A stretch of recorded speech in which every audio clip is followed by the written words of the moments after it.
જીવનમાં દરેક વ્યક્તિનું એક સપનું હોય છે કે તેનું પોતાનું એક ઘર હોય અને આ ઘર પોતે યોજેલા સપના મુજબનું હોય.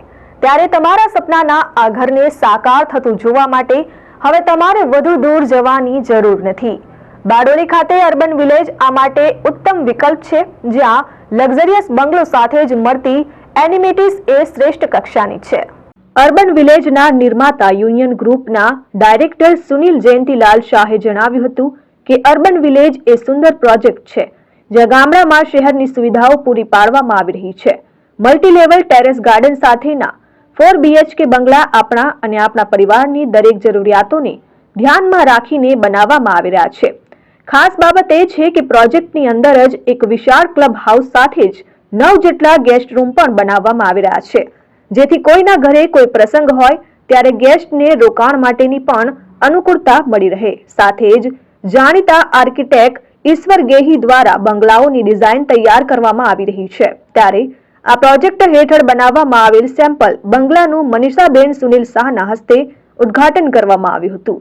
આ પ્રસંગે મુખ્ય અતિથિ તરીકે પૂર્વ કેબિનેટ મંત્રી અને ધારાસભ્ય ઈશ્વરભાઈ પરમાર, બારડોલી સુગર ફેક્ટરીના વાઇસ પ્રેસિડેન્ટ ભાવેશભાઈ પટેલ, દીપકભાઈ પટેલ, સરદાર અને સમીરભાઈ પટેલ ઉપસ્થિત રહ્યા હતા.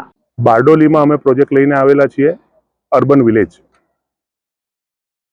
અર્બન વિલેજનો કોન્સેપ્ટ અમારો એવો છે કે આજે જે ભાગદોડવાળી જે જિંદગી છે, ટ્રાફિક, પોલ્યુશન, સિટીની જે વાત છે, તો દરેક માણસ કામ કરીને એવું થાય કે સાંજે કંઈક સારી જગ્યા પર, ઘરે એવી જગ્યા પર જાય કે જ્યાં શાંતિ હોય, નેચરવાળું વાતાવરણ હોય.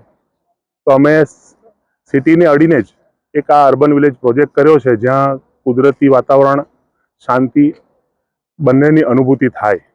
માર્ગદર્શનમાં આખો પ્રોજેક્ટ એવો આકાર લઈ રહેલો છે કે અમને એટલો વિશ્વાસ છે કે કદાચ આ દક્ષિણ ગુજરાતનો સારામાં સારો લિવિંગ સ્ટાન્ડર્ડનો પ્રોજેક્ટ બની રહેવાનો છે. અને એનો અમારો આજે બંગલો જે અમારો સેમ્પલ હાઉસ ને બધું જે રેડી કર્યું છે, ફુલ્લી ફર્નિશ્ડ, તો એનો આજે અમારો અનવેલિંગ ઇવેન્ટ છે. તો એના સંદર્ભે આજે આપણે બધા ભેગા થયા છે અહીંયા. એ ખુલ્લો આજે મૂકશું અને જે લોકોએ અમને આજે એડવાન્સ જે બુકિંગ કરાવ્યા છે એ લોકોને પણ આજે અમે કંઈક હેમ્પર આપવાના છીએ. Hitesh Parikh, RN news, Bardoli.